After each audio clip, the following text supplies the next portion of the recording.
नमस्कार शेतकरी बंधूंनो, Shri Narayangiri agro YouTube चॅनलला पुन्हा नवीन एक व्हिडिओमध्ये आपल्या सर्वांचं खूप या ठिकाणी मी स्वागत करतो।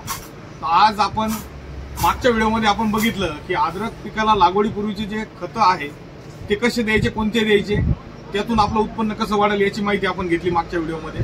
आता नवीन व्हिडिओमध्ये ज्यावेळेला आपण लागवड करतो अद्रक पिकाची, त्यावेळेला सीड ट्रीटमेंट, बीज प्रक्रिया, त्याची जी बेणं आहे त्याच्यावरती प्रक्रिया करणं गरजेचं असतं। नाहीतर जर आपण विदाऊट प्रक्रियेचं जर लावलं तर त्यामध्ये तुमच्या पिकाची मर, ते आलं पातळ होणे, उगवण पातळ होणे, त्याच्यानंतर कंदाची मर होणे, पुढे जाऊन सीड ट्रीटमेंट न केल्यामुळे पुढे जाऊन पीक उभं असताना त्याच्यात सड होणे, मर होणे, कंदमाशीचा प्रकार, या अनेक अडचणी याच्यामध्ये येत असतात।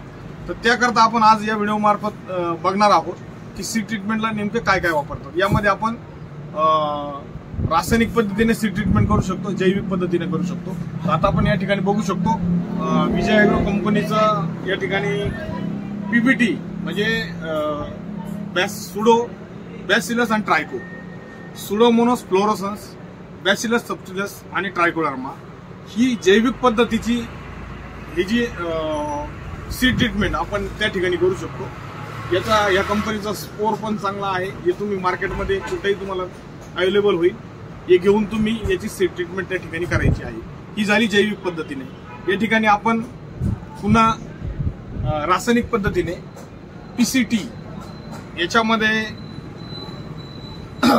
पायक्लोस्ट्रॉबिन, थायरम आणि म्हणजे याचे 3 प्रकारचे, 2 कीटकनाशक आणि 1 बुरशीनाशक असं जीएसपी कंपनीचं पीसीटी, याची पण सीड ट्रीटमेंट तुम्ही या ठिकाणी अद्रकसाठी करू शकता। याच्यासोबत या ठिकाणी ह्युमिक घ्यायचंय, दोन्ही एकत्र करून या ठिकाणी सीड ट्रीटमेंट तुम्ही करू शकता। त्यानंतर अजून एक या ठिकाणी रासायनिक पद्धतीने क्लोरो, जे आपलं 20% क्लोरो येतं ते या ठिकाणी घेऊ शकता आणि त्याला जोड मेटॅलेक्स। तर अशा पद्धतीने तुम्ही सीड ट्रीटमेंट करून आपल्या अद्रक पिकाची लागवड करू शकता। धन्यवाद। आणखीन नवीन व्हिडिओ पाहण्यासाठी चॅनलला सबस्क्राईब करा, व्हिडिओ आवडला तर शेअर नक्की करा। धन्यवाद।